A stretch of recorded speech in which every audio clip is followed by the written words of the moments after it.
संगठन एकता, टीआरएस संगठन एकता। मंच पे विराजमान आदरणीय रितेश तिवारी जी एवं अनूप मिश्रा जी, शिवाकांत मिश्रा जी एवं जितेंद्र परमार जी, मंजू राजा जी जो मंच का संचालन कर रहे थे, एवं मेरे समस्त साथीगण, आज मध्य प्रदेश में खुले मंच जिसे दरबार लगाया जाता है, ऐसा ग्राम रोजगार सहायक संगठन के मन में आया कि आज क्यों ना जो आपसी एकता और अखंडता जो हमारे बीच में पनप रही है, इसको हम बढ़ने न दें, इसको समाप्त करें। इसके लिए आज ये बैठक का आयोजन किया गया है। और मैं इस नवरात्रि में माता को साक्षी मान के कह रहा हूं कि हमारे पेट में न कोई छल है, न छिद्र है, न कपट है।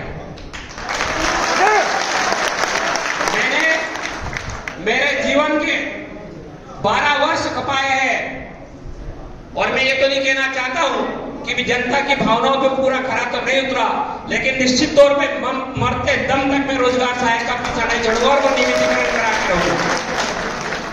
मेरी आशा और विश्वास अभी टूटा नहीं है। भले कुदरत ने, ईश्वर ने मेरे हार्ट में ब्लॉकेज आ गए 2 साल पहले, क्योंकि इतना तनाव, ये तनाव भी हम सब भाइयों के माध्यम से होता है। हर ग्राम रोजगार सहायक को प्रदेश अध्यक्ष फोन अटेंड नहीं कर सकता, ना संतुष्ट कर पाता है, किंतु इसके बावजूद भी मैं मशीन की भांति पूरे मध्य प्रदेश के रोजगार सहायक का फोन उठाता हूं। डॉक्टर ने कहा कि ज्यादा फोन मत उठाया करो, इसके बावजूद भी मैंने अपने जीवन से लगाव नहीं रखा। अगर मेरा जीवन रोजगार सहायक के भले में चला जाएगा तो मैं अपने जीवन को देने को तैयार हूं। मेरे भाइयों और बहनों, मैं रितेश जी का सम्मान करता हूं। इनने ग्राम रोजगार सहायक का आगाज किया और ये जन आक्रोश है। मैं भी कहना चाहता हूं, ये जन आक्रोश है, नया आंदोलन रितेश तिवारी जी का है, ना रोशन परमार का है। ये आंदोलन देवी शहर ग्राम रोजगार सहायक का है।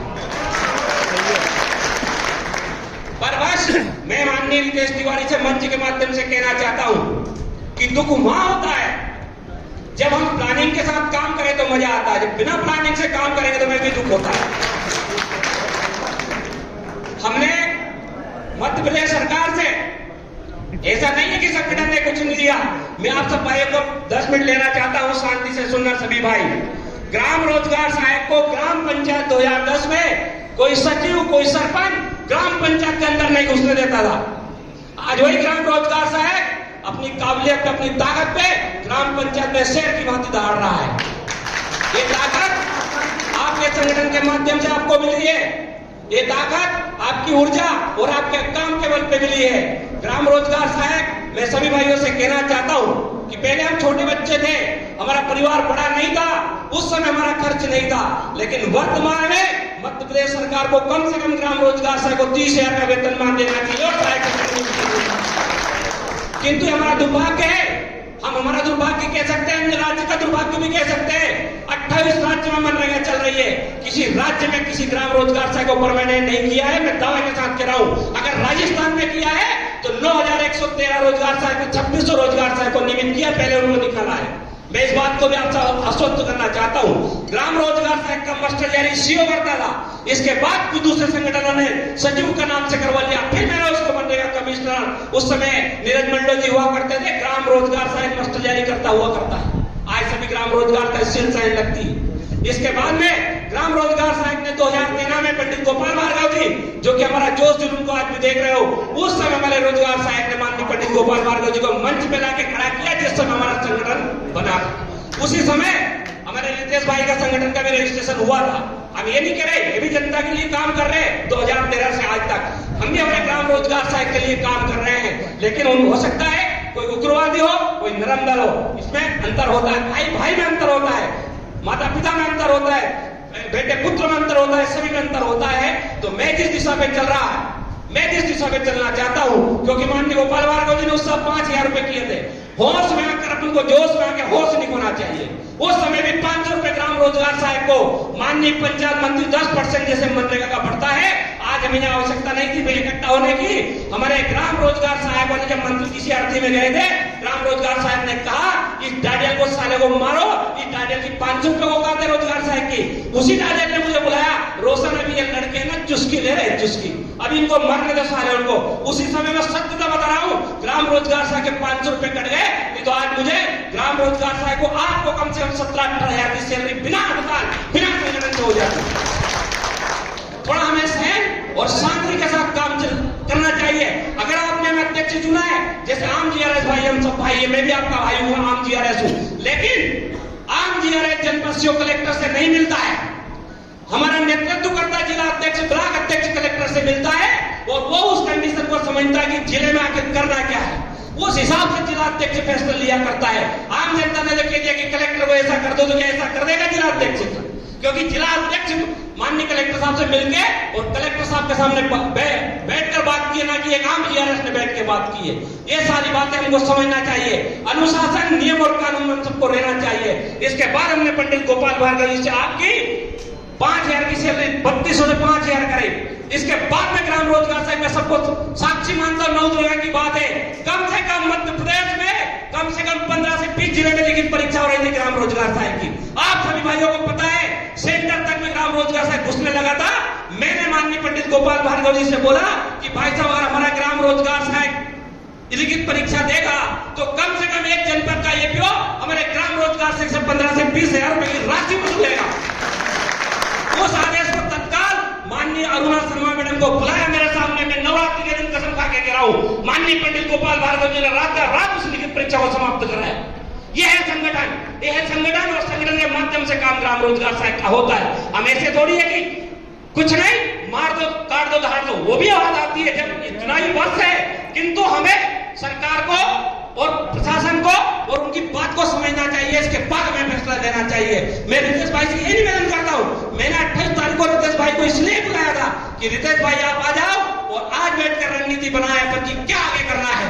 मेरे घर, अगर मेरे घर मेरे लड़के की शादी है ना, तो उसके लिए भी मुझे मेरे परिवार को बिठाना पड़ेगा, मेरे समाज को बिठाना पड़ेगा, मेरे रिश्तेदार को बिठाना पड़ेगा, और इसके बाद तय करना पड़ेगा कि मैं 5 गांव के लोगों को बुला रहा हूँ कि 50 गांव के लोगों को बुला रहा हूँ, कि कितना अनाज लगेगा, कितना गेहूं लगेगा, कितने उसको हलवाई को पैसा देने पड़ेंगे। इस प्रकार से जाके वो कार्यक्रम आपका लास्ट के दिन सफल होता है, ऐसे सफल नहीं होता है।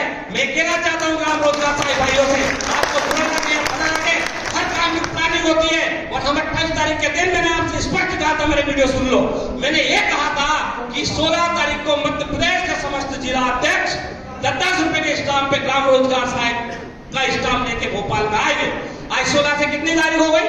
इसके पहले मैं रितेश भाई आप आरोप नहीं लगा रहा हूं, लेकिन 13 तारीख को अगर आपने अवकाश दी तो उसके पहले हमें छोटा भाई मान के आप फोन कर लेते भाई साहब ऐसा ऐसा करना जा रहे हैं, तो आज एक विरोध की स्थिति मध्य प्रदेश में पैदा नहीं होती, चला जाता। आज जन आक्रोश है।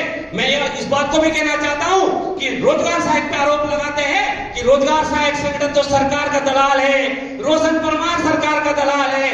मैं किसी का दलाल नहीं हूं। मैं आज माता के यहाँ गुफा मंदिर है, मैं कसम खा के कह रहा हूं, मैं किसी सरकार का एजेंट नहीं हूं। मैं एजेंट हूं तो मेरे ग्राम रोजगार सहायक का एजेंट हूं।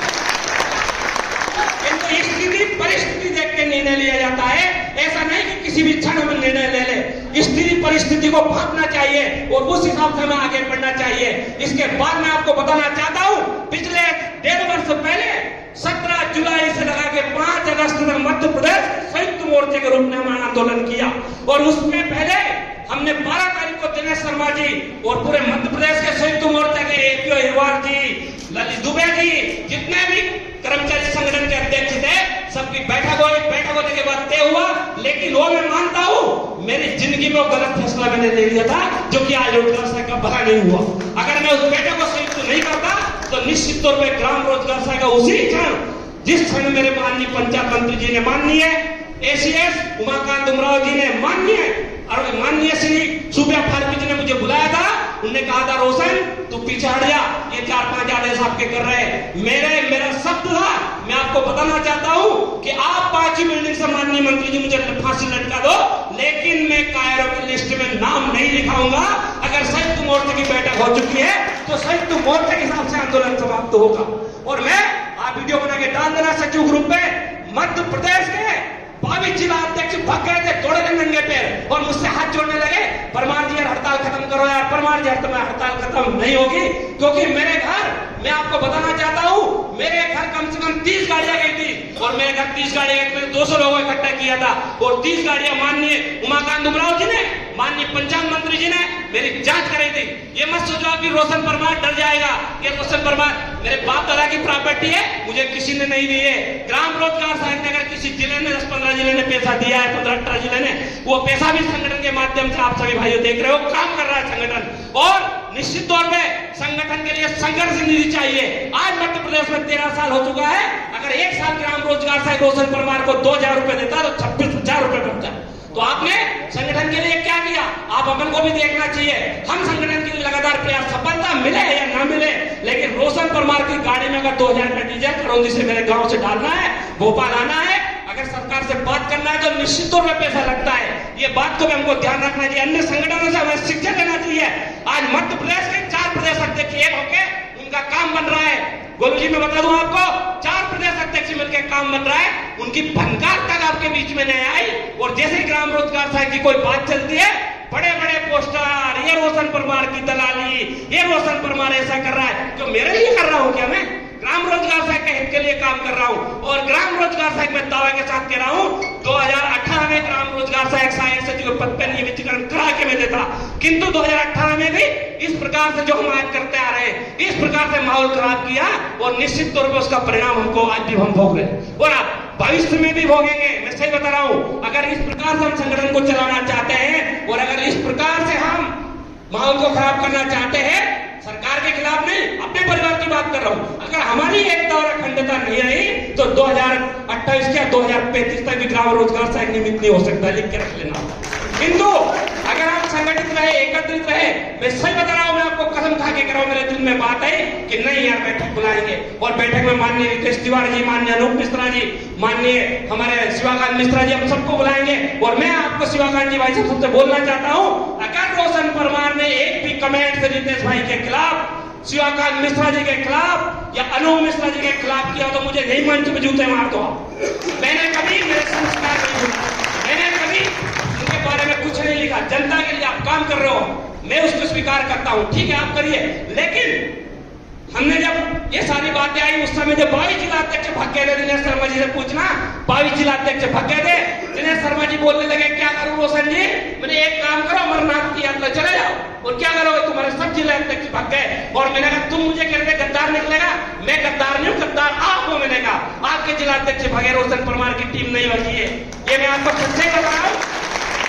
इसके बाद में मेरी जांच हुई, 35 गाड़ी हुई, क्योंकि फिर भी मेरा लोकल में मेरे विधायक के साथ सचिव सब मेरे साथ थे, सरकार और मेरे विधायक की टकराते रहे। सरकार ने कहा ऐसा करो, विधायक जी ने कहा ऐसा करो, मेरा कार्यकर्ता है।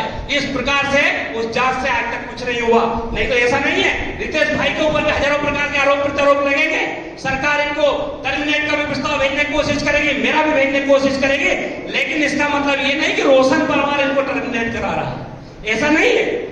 हड़तालें होती है, जांचें होती है, टर्मिनेट होते हैं, बहाल होते हैं, बलिदान तो हमको देना पड़ेगा। तो इस प्रकार से मैं आपको बताना चाहता हूं कि मध्य प्रदेश में ग्राम रोजगार सहायक ने 1 महीने 1.5 महीने का आंदोलन किया था, लेकिन उस आंदोलन से मैं सबक सीख चुका था कि काम कैसे होता है।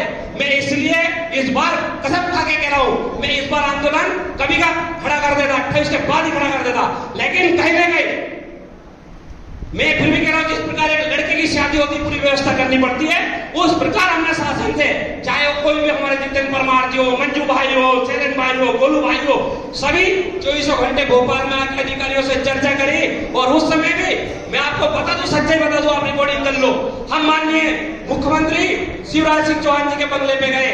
माननीय मुख्यमंत्री जी ने कहा कि बार बार बताओ तुम रोजगार सहायक सचिव, मैंने आपके प्रोग्राम में डाल दिया है, डेट मुझे देना है, लेकिन 23 मार्च के बाद विधानसभा सत्र समाप्त होने के बाद डेट दूंगा, भी कोई डेट नहीं मिलेगी। इसके बाद पुनः में भी 4 दिन पहले गए माननीय श्री राजेश श्रीवास्तव जी, जो कि हो चुकी है, उन्होंने कहा कि बेटा बार बार परेशान मत करिए, डेट आपको पक्का मिल रही है, लेकिन सीएम साहब अभी विधानसभा में व्यस्त है।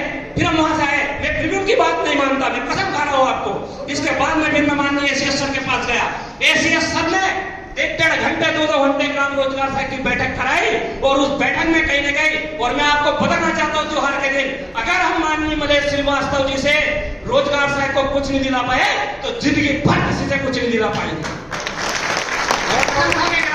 माननीय एसीएस मलय श्रीवास्तव जी एक ऐसे व्यक्ति है मलय श्रीवास्तव जी, जिन्होंने कहा है बेटा हमने तथ्य के माध्यम से, चाहे मेरे शैलेंद्र भाई को प्रेजेंटेशन शैलेंद्र भाई अच्छे लगते, मैं सही बता रहा हूँ, हमारे भाइयों को बुरा लगता होगा, ये मैं मानता हूँ, क्योंकि उनकी भाषा वो कड़ा है, क्योंकि भोपाल में हम लोकल में गाँव की भाषा को समझते हैं, वो गाँव की भाषा को समझ नहीं पाते।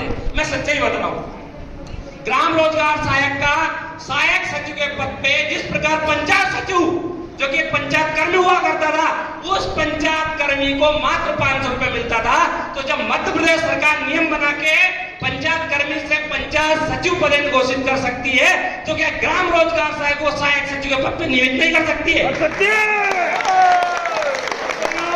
ये सारी बातें मैंने तथ्यात्मक 1.5 घंटे बात करी। उस समय कोर कमेटी की बैठक थी, फार्म की बैठक चल रही थी, माननीय कमिश्नर मैडम सुबिया फारो की, माननीय मलय श्रीवास्तव जी, माननीय एडिशनल त्यागी जी और माननीय श्री राकेश जी जो कि सचिव है माननीय जी के, इन लोगों के सामने 1.5 घंटे बैठक हुई। उस बैठक के बाद उन्होंने कहा कि चिंता मत करो, जो आपके आप हवाई बात नहीं कर रहे हैं, मैं निश्चित तौर पर माननीय मुख्यमंत्री साहब की बात रखूंगा और बात रख के सहायक सचिव के पद पर नियमितीकरण कराऊंगा आपका। ये माननीय जी का कहना था। इसके बाद भी फिर मैंने नहीं माना, इसके बाद भी हम अभी 5-7 दिन पहले गए, फिर भी उन्होंने कहा 23 तारीख के बाद उनने ये भी पढ़ाई करी कि आपके जो मुख्य सचिव है चीफ सेक्रेटरी माननीय श्री इकबाल बेग साहब, इकबाल बेग जी हमारे एसीएस रह चुके थे, आपको पता होगा इकबाल बेग साहब हमारे एसीएस रह चुके थे और मेरे व्हाट्सएप पे भी मैं उनसे चैटिंग करता हूँ। माननीय एसीएस सर जी का कहना था कि इकबाल बेग साहब भी आपकी पढ़ाई कर रहे हैं और निश्चित तौर पर रोजगार सहायक को मिलना चाहिए। उन्होंने कहा कि आप चिंता मत करो माननीय सीएम साहब, माननीय मुख्य सचिव और मैं और आपकी कमिश्नर मैडम, हम 4 लोग बैठेंगे और माननीय सीएम साहब और माननीय वित्त विभाग कमिश्नर जो बार-बार हाथ खड़े कर रहे हैं कि रोजगार सहायक को कहां से पैसा दे, है ना, मैं आपको स्पष्ट बताना चाहता हूं, कमिश्नर मैडम ने मना कर दिया है कि नरेगा में पैसा नहीं है, इसलिए नरेगा से सैलरी नहीं बढ़ सकती है, क्योंकि नरेगा में 2-4 हजार जो मिलते थे वो हाथ खड़े कर दिए सरकार ने। एसबीएम प्लस में आपका जो पीएम आवास से जो पैसा मिल रहा था वो पैसा सरकार ने काट दिया, तब अब रोज 9,000 रुपए मध्य प्रदेश रोजगार गारंटी परिषद से रोजगार सहायक को एक मुश्त भुगतान हो रहा है। माननीय जी ने कहा है वित्त को हम बिठाएंगे, सीएम साहब बैठेंगे और माननीय मुख्यमंत्री जी आप लोगों के लिए बिल्कुल पॉजिटिव है, मैं आपको बता दूं। और बुद्धि नरसुल्लागन भाइयों को मैं सम्मान के साथ कहना चाहता हूं, भले वो पर्दे के पीछे है, वो पर्दे के पीछे, लेकिन तन मन धन से माननीय मुख्यमंत्री के बंगले पर तीसरे दिन जा रहे हैं और माननीय मुख्यमंत्री से बार-बार निवेदन कर रहे हैं कि भाई साहब आपको ग्राम रोजगार सहायक का काम करना है। निश्चित तौर पर माननीय मुख्यमंत्री जी भी चाह रहे हैं कि ग्राम रोजगार सहायक का काम होना चाहिए। मैं आरोप नहीं लगा रहा हूं, मैं कसम खा के कह रहा हूं, इतना अच्छा माहौल, इतना अच्छा पॉजिटिव माहौल चल रहा है, उस माहौल को कहीं ना कहीं हमने डिफाल्टर तो किया है, इस बात को आपको स्वीकार करना पड़ेगा। मैं आपको बताना चाहता हूं कि मध्य प्रदेश का रोजगार सहायक, एक रोजगार सहायक, एक योद्धा भोपाल की राजधानी में जब रोशन परमार ने आवाज दी है तब तक कम से कम 45-50 जिले आपके बीच में आए हुए हैं। ऐसा नहीं है कि रोशन परमार के कहने में कोई नहीं आता है। रही बात आरोप प्रत्यारोप की, तो आरोप प्रत्यारोप तो दुनिया लगाती आती है एक दूसरे के ऊपर। कोई कहते हैं कि सरकार इसको 50,000 महीना दे रही है, कोई कहते हैं इसको 2 लाख महीना दे रही है। अरे सरकार आपके पेट में से ना अंदर के हाथ में खींच लेगी, 2 रुपए नहीं देगी, हाथ में खींच के लेके आ जाती है सरकार। ये मैं आपको सच्चाई बता रहा हूं, कोई संगठन किसी सरकार का नहीं है। मैं आपको कहना चाहता हूं कि रोजगार सहायक संगठन ना बीजेपी का है ना कांग्रेस का है, रोजगार सहायक संगठन है तो ग्राम रोजगार सहायक संगठन। रोजगार सहायक तो मुझे हाथ में नहीं कूदाना है, मैं सच बता रहा हूं, नवदुर्गा की बात, लेकिन मजबूरी है, मेरी अंतरात्मा नहीं कह रही थी कि ऐसा करना है।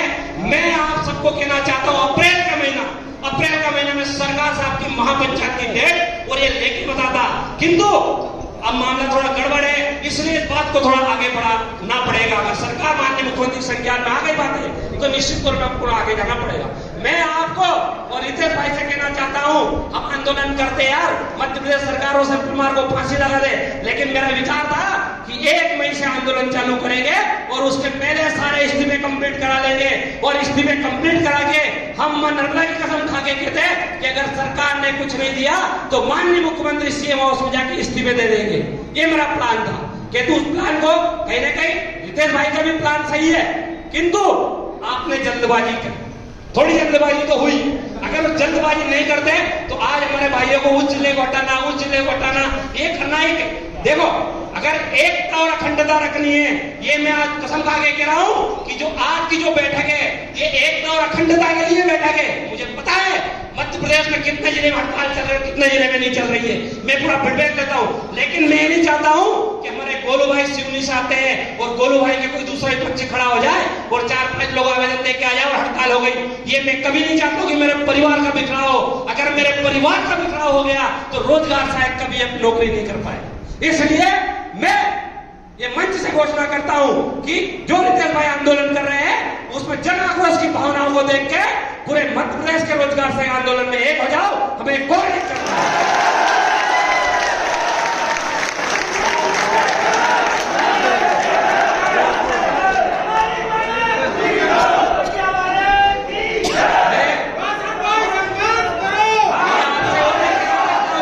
और भी कहना चाहता हूं कि कोई भी बातें हो, मैं दूसरे रास्ते से भी काम करना चाह रहा था, लेकिन काम होगा, दूसरे रास्ते से भी काम होगा। मतलब दूसरा रास्ता मतलब आवेदन निवेदन से काम होता है ना, उस रास्ते से हम चल रहे थे और रास्ता में हमारी मंजिल भी फाइनल पहुंच चुकी थी हम, लेकिन वर्तमान में उस रास्ते को मैंने रोक दिया। वर्तमान में रास्ता है जन आक्रोश की, जन आक्रोश पर आंदोलन करिए। किंतु रितेश भाई, आपके बैनर ने आंदोलन और योगेश भाई ने बोला किसी भाई का अहित नहीं होना चाहिए, और अगर अहित हुआ तो आपको तन मन धन से उस जिला और ब्लॉक में जाना पड़ेगा, चाहे हमें वहां जाके उस अधिकारी के खिलाफ में मुर्दाबाद के नारे को न लगाना पड़े।